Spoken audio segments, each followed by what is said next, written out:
If you're new to CNC, you probably haven't heard of Datums before, but they're essential for being able to position jobs on SmartBench. And you do that quite a lot. You might want to put a new job in a different part of the material, or you might have swapped out your stock material. So Datums make repositioning job files really quick and easy. In this series, we're going to talk about the theory of Datums, how to position a datum on a job file, how to position a datum in SmartBench, and then finally some strategy on which datums to use for which applications.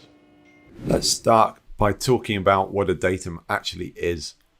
A datum is simply a point in 3D space, and you get to choose where that point is. Now, because it's only a reference point, that'll be quite difficult for me to illustrate in this video. So I'm going to use this large target symbol as a pointer. You wouldn't normally see this, it's just for me to show you where a datum is. And in this example, hopefully you can see that I'm trying to point to a datum which is positioned on the top corner of a block. So here's how it works. Every job file has its own datum, which is set when it's created in the CAD/CAM software. SmartBench also has its own separate datum, which we call the working datum. And this working datum can be moved around the SmartBench's available workspace. When SmartBench loads a job file, it will align the job file's datum to SmartBench's own working datum. And that's how a job file is positioned. And when the working datum is repositioned, the job file is simply repositioned with it. So we've got a datum in the job file and we've got a datum in SmartBench. Let's start by having a look at a datum in a job file. To illustrate this, we're going to use an example project. In this example, we have a stock piece of material positioned in the XY plane, which we want to cut 2 circles from. Here's the concept. Now we'll define a datum using the tools in the CAD/CAM software.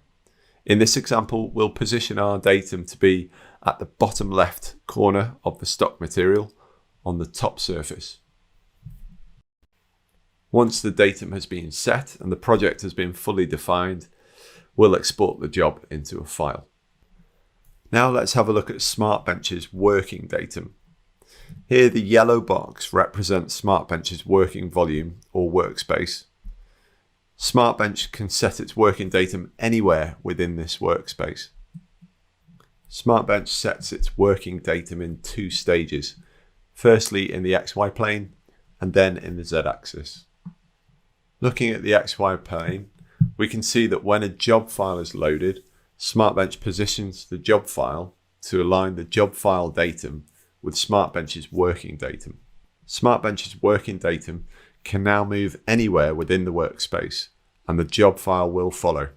Be careful to position SmartBench's working datum such that the job file lands completely inside SmartBench's workspace.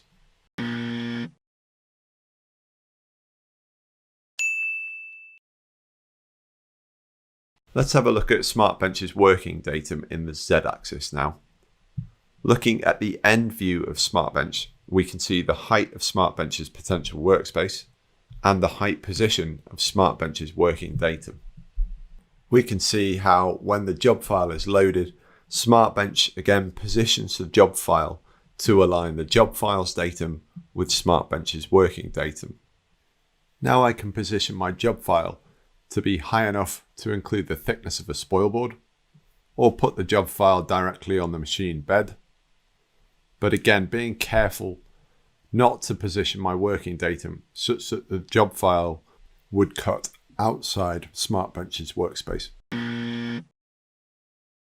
That's most of the concept behind positioning jobs using datums.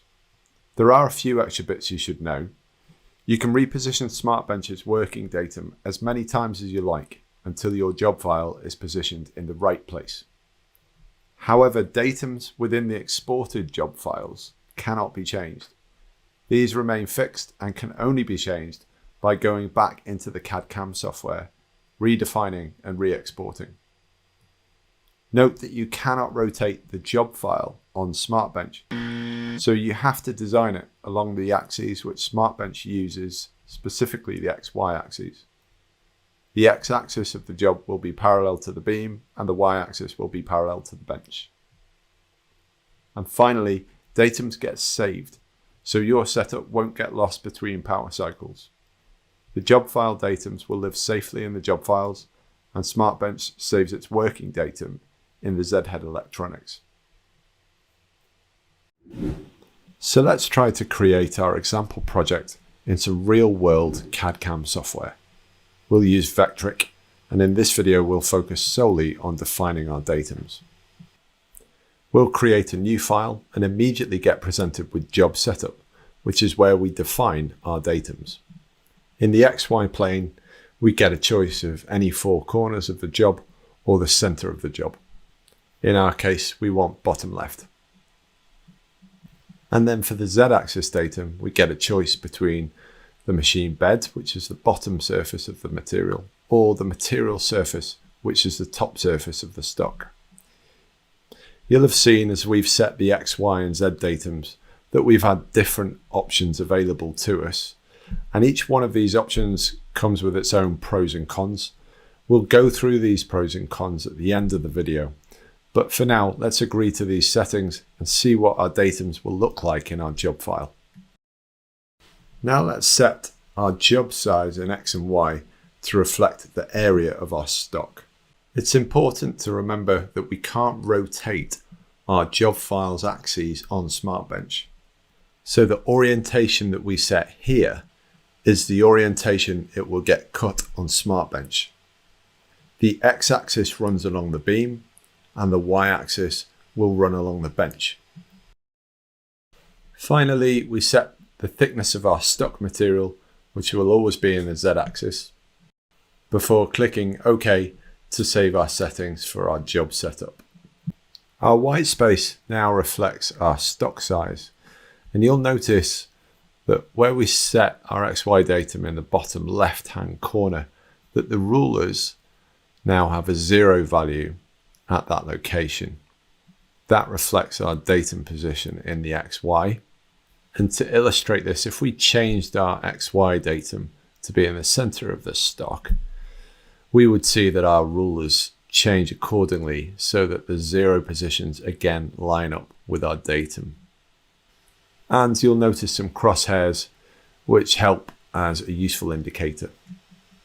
Let's restore that now by going to Edit, Job Size and Position, and putting the XY datum back to the bottom left position. Now it's time to detail our project. Since this video is only about datums, we'll fast forward through setting our features and toolpaths. If you want to learn how to do this, please visit our knowledge base where you'll find tutorials. We'll leave a link in the description. But for now, we want to draw 2 circles in our stock and define some cut paths along those features.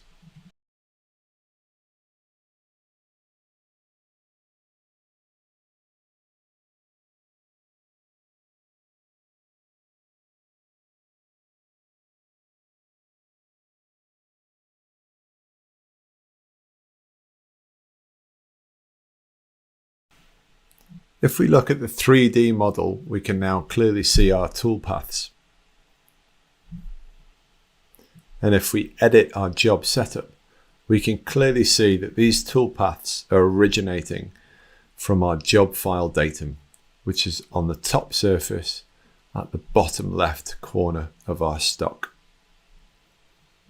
Let's do a quick simulation to make sure that the cut file is what we expect. When we're happy that everything's correct, we'll save our job file and transfer it to SmartBench using our SmartTransfer app, which will send the file over the Wi-Fi network to arrive on SmartBench. Again, if you'd like to learn more about transferring files to SmartBench, check out our knowledge base. We'll leave a link in the description below. Welcome back to the real world. So we've prepared our job file around the idea of using this piece of stock. So before we do any alignment or moving of SmartBench's working datum, we're going to position the stock onto SmartBench. Now, I've fastened my stock down to SmartBench, but I'm going to skip how that was done. If you want to learn more about basic work holding, please check out our video on that, which gives a really good description as to how this stock's been fixed to SmartBench. So, you remember from our job file that we've set our job file datum to be in the bottom left corner on the top surface of our stock. So our next job is to tell SmartBench that that's where its working datum needs to be. We do this in the XY plane and then the Z axis. So we'll look at setting it in the XY plane first. We're going to do all of our movements in the Pro app. And we'll be using these buttons here to navigate the Z head around to be able to set our XY datum. And we've got a couple of options. We can either use the laser datum or the tool center. So first of all, we'll cover using the laser datum. I'm going to move now the Z head such that the laser datum crosshair aligns perfectly with the bottom left corner of my stock. To do this, I'm just using the manual move buttons. I'm going quickly on the rabbit setting there just to get into an approximate location. Then I'll go to the turtle mode, which just slows it down a little bit. And I want to now move to 1mm increments to zone in on that corner, and then 0.1mm increments to fine tune it and get really good alignment. Now that I'm happy that the laser crosshair is in exactly the right place, I'm going to push the set button. This sets SmartBench's working datum in the X and Y plane to exactly this location. I'll push the set button now and it will ask, are you using the laser datum? I am, so I'm making sure that that box is ticked. I'm going to confirm by pushing yes now, and when I do, because I'm using the laser datum, SmartBench will automatically move the Z head so that the tool center is over the exact position of the working datum location. This is really just a visual check to make sure that the Z head will start from the position I expect it to.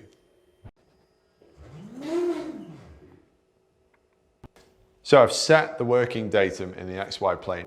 In the previous example, we used the laser, but it's also possible to use the tool center.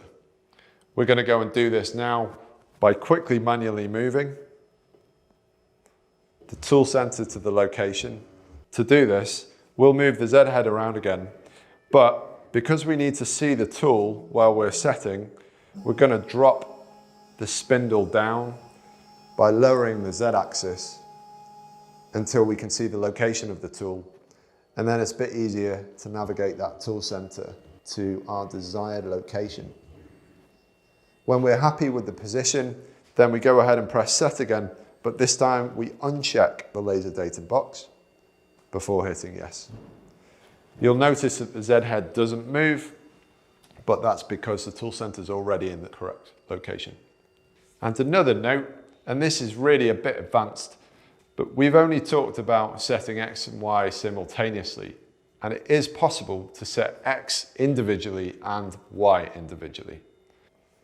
To do this, once you've finished navigating the Z head into the right place, you can set the working datum's position in just the X axis or just the Y axis. If I push on set Y, then it'll ask me, do I want to set my datum in just Y? I can again either just use the laser or the tool center with this box and then confirm by pushing yes. Now that we've set SmartBench's working datum in the XY plane, we can see where that is on the console. If we look in the Pro app on the Map tab, we'll be able to see that SmartBench's working datum in the XY plane is represented by the target. It's important to note that we can now move our Z head around the whole of SmartBench and we won't lose that datum position. And at any time we want to come back to that datum position, all we've got to do is press the Go to Datum button and the Z head will return back to that position. Also, you don't need to return it back to that datum to start a job to make sure it starts there. SmartBench will automatically know that when it starts a job, it will begin from the working datum. And finally, we can see the footprint of the job file on the map screen when it's loaded. So let's do that now. So I'll go to the file opening dialog, find our Datums file, and then open that up. And now when I go to the map screen, I can see a red box, and that red box represents the job file's footprint. And we can see how that's extending out away from SmartBench's working datum. This is a really good way to just make sure that your job file is going to be within SmartBench's workspace. Now it's time to set SmartBench's working datum in the Z-axis. What we're trying to do here is we're trying to get the end of the tool to be at the same height as the job file's datum. To get your tooltip to be at that right height, you've got two options. You can either manually eyeball the position of the tool and then set it from what you see, or you can use the Pro Plate, which will detect when the tool touches at the right height. In this example, we've set the job file's datum to be at the top surface of the stock. So let's now use the Pro Plate to set SmartBench's working datum to be on the top surface of the stock. I'll navigate the Z head over the top surface of the stock. I'll pull out the Pro Plate and insert the Pro Plate underneath the center of the tool. And I will position the tool to be a few millimeters above the Pro Plate. When it's close enough, I'll then press the Z0 Probe button, and you'll see the tool automatically lower towards the Pro Plate. On registration, you'll see the dust shoe flash green, telling you that it's saved its working datum. A couple of notes when using the Pro Plate. You'll notice that I didn't do it at the XY coordinates where there's only a corner to put the Pro Plate on. I moved the Z head over, and that's so that I could get a solid contact patch with the Pro Plate. And that's okay, because the whole top surface of that stock represents the height at which the job datum is at. And the second thing is to make sure that the area is void of any chips or dust that might artificially lift that Pro Plate and give a wrong Z height. Similarly, make sure when you're pushing the Pro Plate underneath the dust shoe, give an amount of pressure which will make sure that it's sitting flatly on the top surface of the material and not giving an artificially high reading. The alternative to using Z height Pro Plate is to set it manually. And you might need to do this if you're in an application where you don't have much of a contact patch for your Pro Plate to sit. In this instance, you would drive the tooltip down manually, and when you can see that it's at the right height, you press the set button and SmartBench will position its working datum at that height. Let's do that now. I've moved my Z head over the top surface of the stock material, and now I'm going to lower the tool.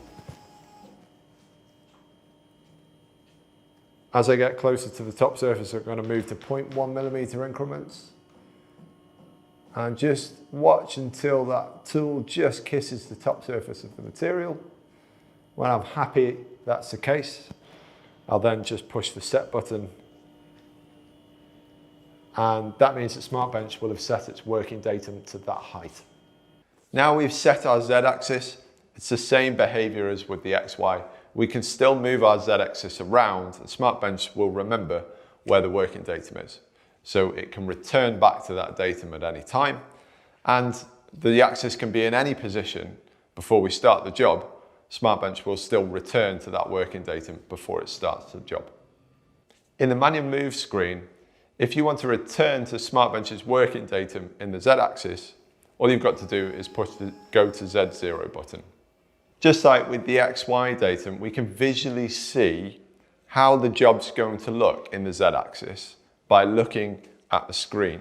You'll see two color zones, a yellow zone and a red zone. And the Z datum is actually at the point where the yellow zone meets the red zone. Now you might wonder what those different colours mean, and it's pretty simple. The yellow zone is any movement in the z-axis in the job file which is above the datum, and the red zone is any movement in the job file which is below the datum. Now in the example we've just been through, we put the job file's datum in the bottom left corner and on the top surface. But that's not the only place we could have put that datum.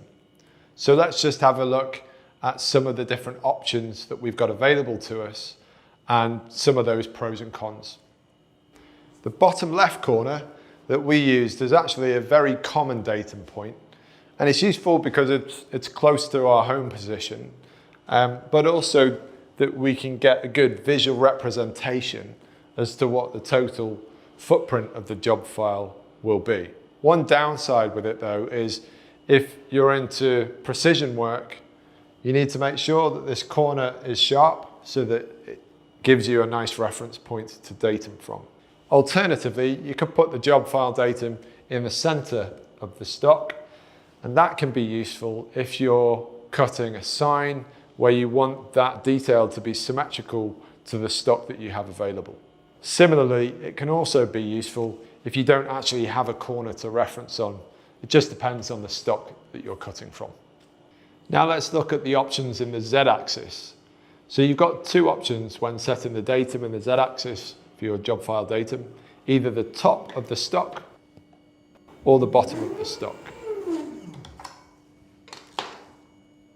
The top surface is the most common, and that's because it's easy to access. I can easily get a probe plate to touch this. Also, it's fantastic if you're engraving because you're making sure that the depth of that engraved cut is relative to the top surface of the material, which is what you care about. But one of the downsides of referencing the top is that if you have any variation in your material thickness, you don't actually know where the bottom of your final cut depth will be.